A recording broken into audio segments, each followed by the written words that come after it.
It took 11 years. 11 years of blood, siege, and humiliation.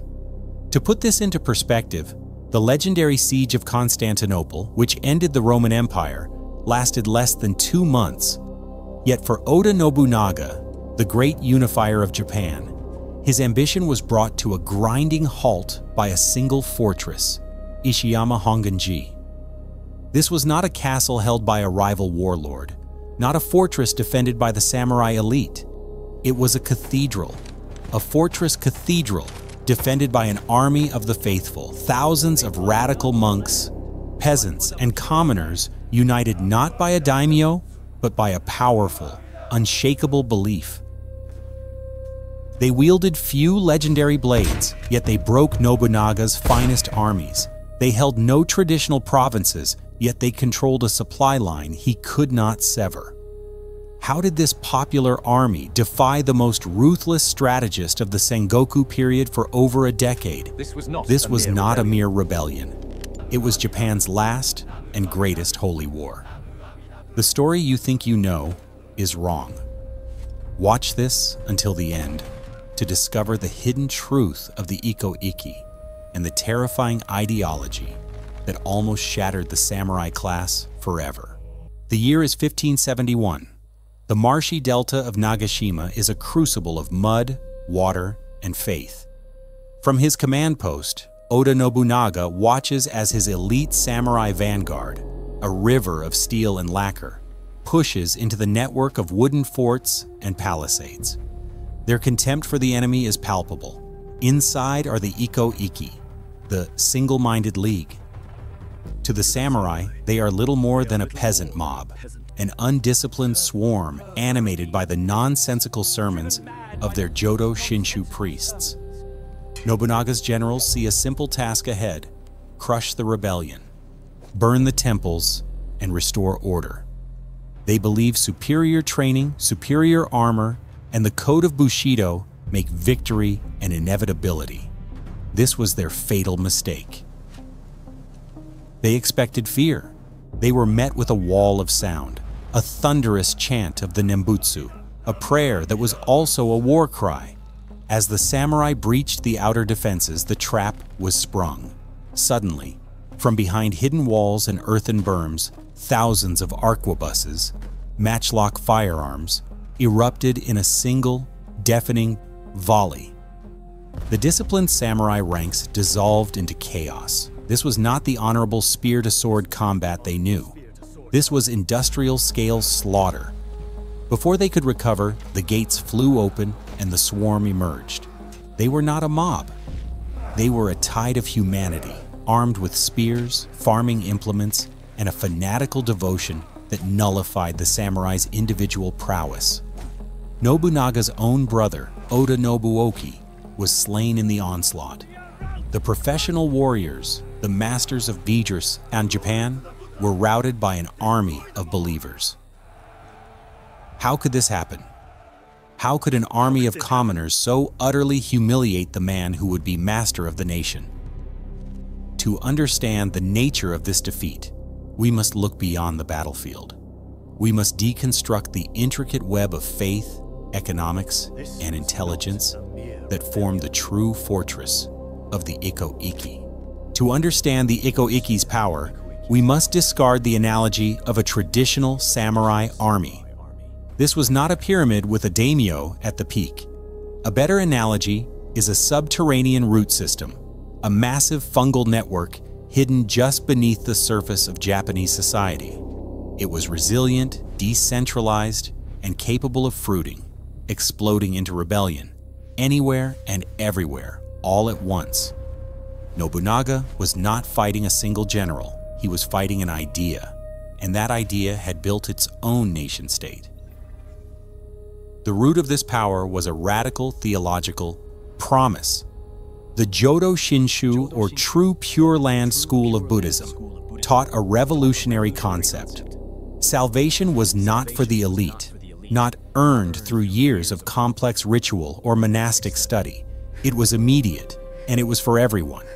By simply chanting the Nembutsu, Namu Amida Butsu, With sincere faith, any soul, be it a peasant, a merchant, or a disillusioned warrior, could be reborn in the Pure Land. This ideology was a spiritual firebreak against the rigid, oppressive feudalism of the samurai class. It told the commoner that their soul was as worthy as their lord's. From this single powerful idea, a sophisticated structure emerged. The first layer was economic. The Ikkō-ikki established jiniko, autonomous temple towns, that were self-governing and tax-exempt.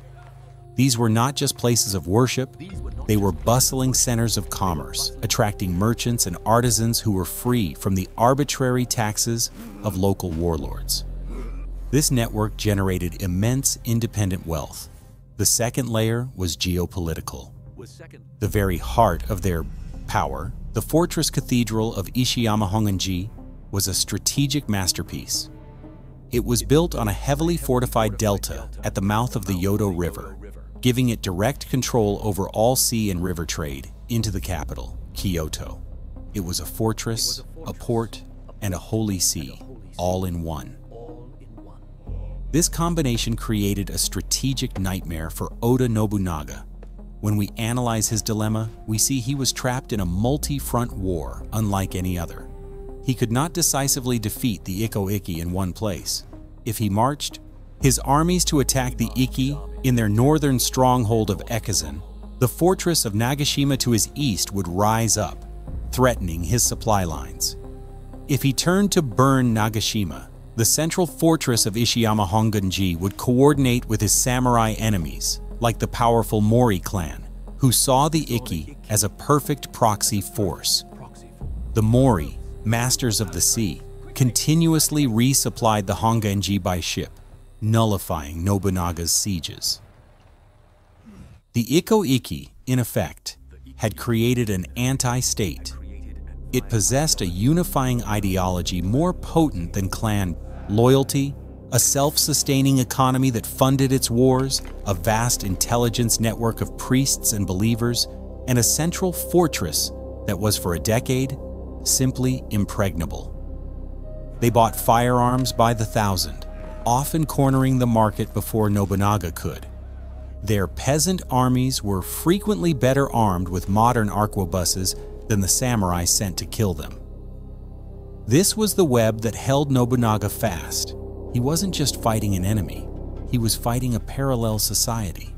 And to defeat it, he would have to become a monster. The year is 1574. Oda Nobunaga has learned from his humiliation. The man who returns to the delta of Nagashima is not the same commander. The contempt for his enemy has burned away, replaced by a cold, methodical resolve.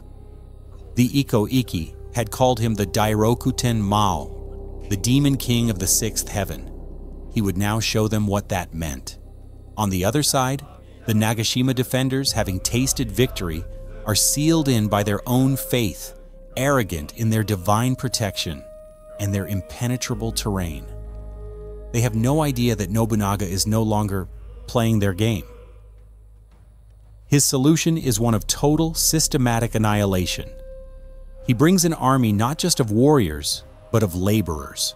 He builds a vast ring of palisades, watchtowers, and fortresses, miles in circumference, completely enclosing the entire Nagashima Delta complex. This is not a wall of siege, it is a cage. He seals every river, every path, every waterway. And then, he waits. Throughout the suffocating summer heat, his army simply encircles the Ikki, cutting off all food, all supplies. The thousands of believers inside, men, women, and children, are left to starve. After months of this agonizing silent pressure, Nobunaga gives the final order. The assault, when it comes, is not a glorious samurai charge. On a dry, windy day, his troops advance with torches. They set fire to the vast wooden complex from every side, simultaneously. The palisades they had built now serve their true purpose, to prevent any escape. The wind whips the dry reeds and wooden forts into a singular, roaring inferno. The thunderous chant of the Nembutsu is consumed by the screams of 20,000 people burning alive. Nobunaga watches, impassive, as the fortress of faith is reduced to a smoking, blackened grave. This unimaginable brutality, however, did not end the war. One fortress remained, the heart of the Ikki power, Ishiyama Hongan-ji. It still mocked him, its priests still defiant, its walls still supplied by the sea. Nobunaga's land armies were useless as long as the Mori clan's navy, the most powerful in Japan, could break his blockade at will. This problem could not be solved by fire or palisades. It required a leap of imagination. Nobunaga, the great innovator, conceived of a new weapon, something unseen in Japanese warfare. He ordered the construction of 6 massive, unprecedented vessels. They were called Tekkōsen, iron ships. In 1578, at the decisive Second Battle of Kizugawa-guchi, the Mori fleet of 600 ships sailed to resupply the Hongan-ji. They were met by Nobunaga's 6 bizarre black leviathans. The Mori commander, confident in his numbers, ordered the traditional attack: swarm the enemy and shower them with fire arrows. It was a fatal miscalculation. The fire arrows bounced harmlessly off the iron-plated hulls. As the smaller Mori vessels closed in, the Tekkōsen revealed their true, terrifying purpose. They were not ships, they were floating fortresses, bristling with cannon and heavy-caliber arquebuses. A single, coordinated volley erupted from the iron ships, a storm of lead and fire that smashed the wooden Mori fleet to splinters. It was a massacre. The Mori navy was broken, and it never returned. The Ikkō-ikki's lifeline to the sea was severed forever. The Demon King's solution was complete. A campaign of calculated terror to break their bodies, and a technological revolution to break their unshakable fortress. The most persistent myth surrounding this conflict is that it was a simple peasant revolt. This is a profound misunderstanding of the facts. The sources tell us a very different story. The Ikkō-ikki were not a disorganized rabble of farmers with sharpened bamboo. They were, in many regions, one of the most technologically advanced, wealthiest, and best organized forces in Japan. When we analyze the records, we find that their control of major trade hubs and their autonomous Jinaiko towns gave them a treasury that rivaled many daimyo. They used this wealth to become a primary customer in the nascent global arms trade, purchasing thousands of arquebuses from Portuguese traders. In many of the early encounters, it was Nobunaga's samurai who were outgunned by the Ikki's superior firepower. This was not a revolt. It was a war between 2 parallel states, one feudal and one theological. This brings us to the psychology of Oda Nobunaga. His actions at Nagashima, the caging and mass burning of 20,000 people, are often dismissed as the act of a savage, a demon king, lost to rage.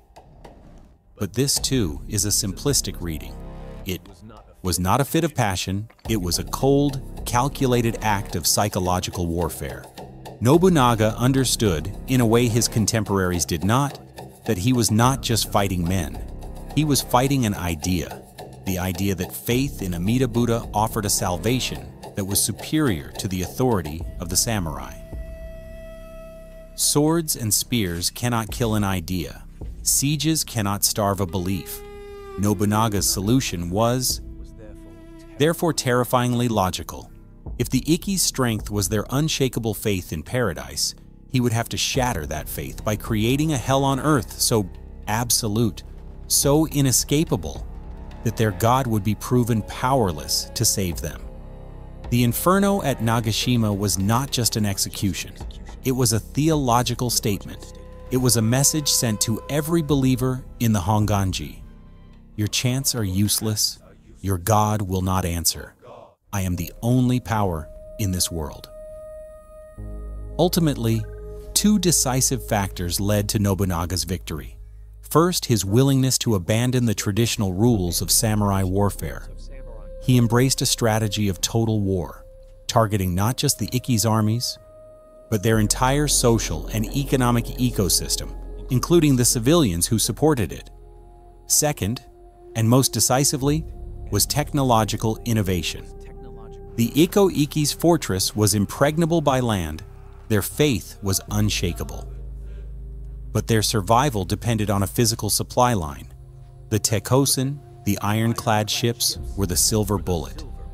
They represented a victory of engineering over ideology. Nobunaga couldn't break the defenders' faith, so he broke their supply chain. The war was won, not by the sword, but by logistics and iron. Was this a necessary, brutal step to unify a war-torn nation? Or was Nobunaga's cruelty a pathological flaw, a sign of a man who would inevitably be betrayed by those he terrorized? Share your thoughts in the comments below. The fall of Ishiyama Hongan-ji in 1580 was more than the end of a siege. It was the end of an epoch. This 11-year war was the last and greatest of Japan's religious conflicts. Nobunaga's victory drew a permanent, brutal line in the sand. Never again would a religious institution be allowed to wield temporal, military power to rival the samurai state. By crushing the Ikkō-ikki, Nobunaga had not just defeated an enemy, he had fundamentally re-engineered Japanese society, establishing the absolute supremacy of the warrior class that would define the nation for the next 300 years. The age of holy war was over, and the age of absolute military unification had begun. The fates of the leaders in this conflict are a stark study in irony. Kosa, the 11th abbot of the Jodo Shinshu, the man who had held the Demon King at bay for a decade, was ultimately spared. After a direct intervention by the emperor, he was allowed to surrender and go into exile. His organization was shattered, but his bloodline continued. Oda Nobunaga, the victor, the unassailable unifier, would not be so fortunate. Just 2 years after his final triumph over the Ikki, he was betrayed at Honnoji, not by a fanatic or a peasant, but by his own general, Akechi Mitsuhide. His reign of calculated terror had unified his enemies, but it had also sown the seeds of mistrust in his own inner circle. He died surrounded by flames, a fate he had so often inflicted on his foes. And for a final, little-known piece of history, what became of the ground zero of this epic conflict, the mighty fortress cathedral of Ishiyama Hongan-ji? After its surrender, the entire complex was razed to the ground.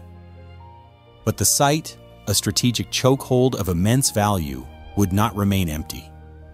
Nobunaga's successor, Toyotomi Hideyoshi, chose that very same spot to build his own monument to ultimate power. Today, it is the site of Osaka Castle, one of the most famous symbols of samurai authority in all of Japan. The foundation of the great unifier's ultimate castle rests, quite literally, on the ashes of the Holy Army that almost destroyed them. History is never truly erased. The land remembers. The ideas of faith, freedom, and power that clashed on these fields continue to echo, whispering in the foundations of the modern world, long after the swords have rusted and the chants have faded to silence.